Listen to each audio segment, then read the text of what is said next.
Hey guys, welcome back. బీహార్లో అయితే ఒక క్రేజీ ఘటన జరిగింది. సో లవ్ చేసి పెళ్లి చేసుకోలేదని చెప్పి ఒక అబ్బాయిని అయితే ప్రేమించిన అమ్మాయి ఇంటికి పిలిచి కట్ చేసిందనమాట. ఇది మనకి బీహార్లో జరిగింది. హాజీపూర్లో ఉండే ఒక అమ్మాయి మధురాలో ఒక డాక్టర్ నర్సుగా అయితే పనిచేస్తుంది. అయితే అదే మధురాలో వార్డ్ కౌన్సిల్గా ఉన్న ఒక వ్యక్తిని లవ్ చేసింది. ఇది 5 years నుంచి అయితే వీళ్ళు రిలేషన్షిప్లో ఉన్నారంట. అండ్ ఆఫ్టర్ 5 years తర్వాత తను రీసెంట్గా అయితే మ్యారేజ్ చేసుకోమని అడిగితే మ్యారేజ్కి అయితే తను ఒప్పుకోలేదంట. సో మ్యారేజ్కి ఒప్పుకోలేదని చెప్పి కూడా తను ఒక కోర్టుని అయితే ఆశ్రయించింది.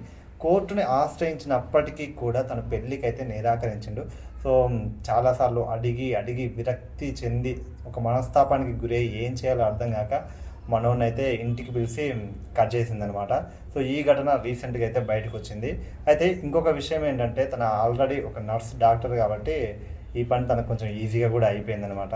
బట్ ఎంత లవ్ చేసినా ఒక మనిషిని ఇట్లా పెళ్ళికి ఒప్పుకోలేదని చెప్పి తీసుకొచ్చి కట్ చేయడం ఎంతవాటికి కరెక్ట్ అనేది అయితే ఇప్పుడు పోలీసులు కానీ ప్రతి ఒక్కరు ఆరా తీస్తున్నారు. మరి ఈ విషయంపై మీరు అంటే తను చాలా పీక్స్లో లవ్ చేసిందని అయితే మనకు క్లియర్గా అర్థమవుతుంది. ఎందుకంటే 5 years నుంచి రిలేషన్షిప్ ఒప్పుకోకపోతే కోర్టుకు కూడా వెళ్ళింది, ఒప్పుకోవాలి మ్యారేజ్ చేసుకోవాలని. బట్ అప్పటికి వినకపోతే ఇంకా అర్థమవుతుంది కదా తన లవ్ ఏ రేంజ్ పీక్స్లో ఉందో. నాకు తప్ప ఇది ఎవరికి దక్కదు అనుకున్నట్టుందేమో.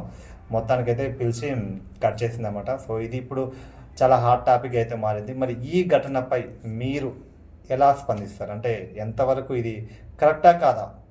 మీ అభిప్రాయాన్ని అయితే కింద డెఫినెట్గా కామెంట్ రూపంలో తెలియజేయండి. అండ్ ఎవరైనా సరే పెళ్ళికి ఒప్పుకోకపోతే ఫ్రెండ్స్ మ్యారేజ్ చేసుకోమరా అదే ఇది లవ్ చేసిన అమ్మాయిని అంటే మాత్రం డెఫినెట్గా ఈ వీడియో అయితే వాళ్ళకి షేర్ చేయండి. దెబ్బ మనదెక్కడ అని డౌట్ భయం అయితే వస్తుంది కదా. సో చెప్పండి, దీనిపై మీ అభిప్రాయాన్ని కింద కామెంట్ చేయండి. ఇది ప్రజెంట్ బీహార్లో ఉన్న ఒక సెన్సేషనల్ న్యూస్ అనమాట. సో అందుకే ఈ వీడియో అయితే చేశాను. సో ప్రతి ఒక్కరికి తెలియాలి ఈ ఇన్ఫర్మేషన్ అనేసి. సో వీడియో నచ్చితే like, share, comment and subscribe చేసుకోవడం మాత్రం మర్చిపోకండి. ఫర్దర్గా మంచి ఇంట్రెస్టింగ్ మ్యాటర్స్ అయితే మనం అయితే మాట్లాడేసుకుందాం.